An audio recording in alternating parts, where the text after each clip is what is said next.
કે તમારો છોકરો 10મું 12મું ભણ્યો પણ એને સરકારી નોકરી કે નોકરી નથી, તો આ વિડીયો તમારા માટે છે. સગા સંબંધીઓના બ્લાઉઝો ડ્રેસો એ સીવીને મેં 10,000 જેટલી મહિને આવક મેળવી.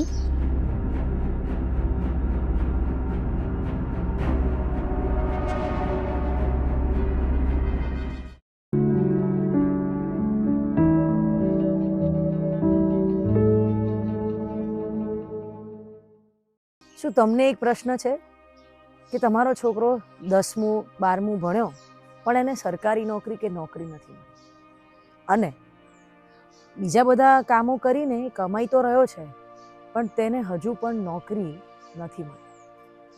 તો આ વિડીયો તમારા માટે છે.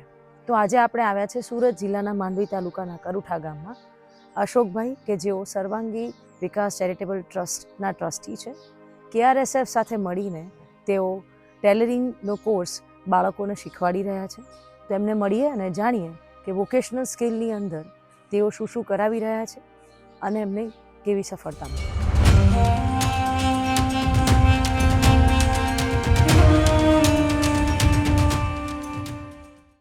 આમ 2010થી અમારી સંસ્થાની શરૂઆત થઈ.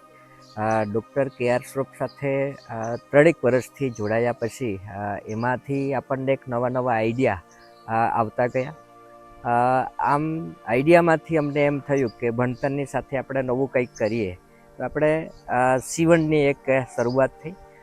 સીવણમાં શરૂઆત કરવાનો મારો મુખ્ય ઉદ્દેશ એ જ હતો કે તાલીમ લીધા પછી આ ભણતર તો 4 દિવાલ વચ્ચેનું શિક્ષણ હતું જ, પણ એની સાથે સાથે આપણે આવું કંઈક નવું શીખવીએ એટલે સીવણ શીખશે બાળક, છોકરીઓ શીખશે, અને જ્યારે ઘરે જશે ભવિષ્યમાં કદાચ એમને નોકરી ન મળે તો પણ કદાચ એના ઘરગથ્થુ એ કામ કરી શકશે એટલે પૈસા આવક ઊભી કરી શકશે. એટલા માટે થઈને આપણે એક સીવણનો ક્લાસ શરૂ કરેલો. એમાંથી અમારી 16 દીકરીઓ કામ કરી રહી છે. કુર્તીઓ બનાવે છે, સરસ થેલાઓ બનાવે છે, ડ્રેસ બનાવે છે, અને થોડીક એમને ઇન્કમ પણ ઊભી કરી છે. એટલે એવી રીતે છોકરીઓ કામ કરે છે અને આગળ વધી રહ્યા છે.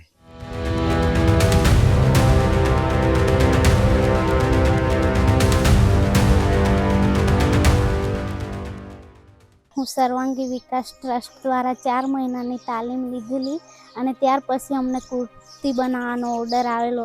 તેમાં કુર્તીઓ બનાવી તો બહુ વખાણ કરી. પછી મારા ભણતરને MBA અને ટેલરિંગ સ્કિલને મેં કમ્બાઈન કરી અને પછી આડોશ પડોશના સગા સંબંધીઓના બ્લાઉઝો ડ્રેસો એ સીવીને મેં 10,000 જેટલી મહિને આવક મેળવી.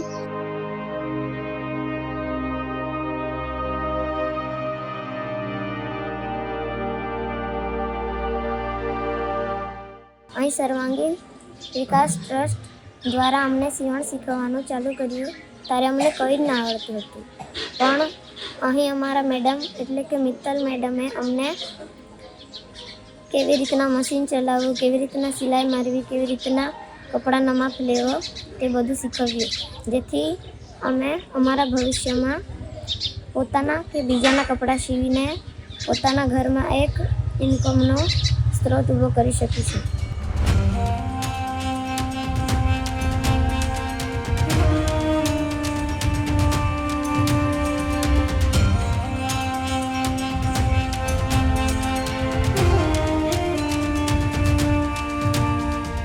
તો મિત્તલને સાંભળી શું લાગે તમને? તમે આ વસ્તુ કરી શકો? મિત્તલ જે શીખી એ બીજાને શીખવાડી રહી છે, અને આપણે તો એવું માનતા હોઈએ છીએ કે અગર જો હું બીજાને શીખવાડીશ ને તો મારી કોમ્પિટિશન ઊભી થઈ જશે અને મારી આવક ઓછી થઈ જશે. જ્યારે મિત્તલે વિચાર્યું કે ટીમ ભેગી થઈ અને એન્ટરપ્રેન્યોર તરફ આગળ વધે. આજે અશોકભાઈને આ વોકેશનલ કોર્સને આગળ લઈ જવા માટે સપોર્ટની જરૂર છે. તો તેમને આપણે કોઈ પણ રીતે મદદ કરી શકીએ તો એ મદદ બાળકો માટે, એમના ભવિષ્ય માટે અને તે બાળકો માટે જરૂરી છે અને એમની સ્કિલને વધારે ને વધારે નરિશ કરશે. એના માટે તમે નીચે આપેલ નંબર પર અશોકભાઈને સંપર્ક કરી શકો છો. તમે સીવણનું મશીન, કાપડ, ડાયરેક્ટ મની પણ એમને આપી શકો છો. આવી ટ્રુ ઇન્સ્પિરેશનલ સ્ટોરીઝ અને મારી સાથે ગામડાઓમાં ફરવા માટે ફરીથી મળીએ KR શ્રોફ ફાઉન્ડેશનની યુટ્યુબ ચેનલ પર. સબસ્ક્રાઈબ કરવાનું ભૂલતા નહીં.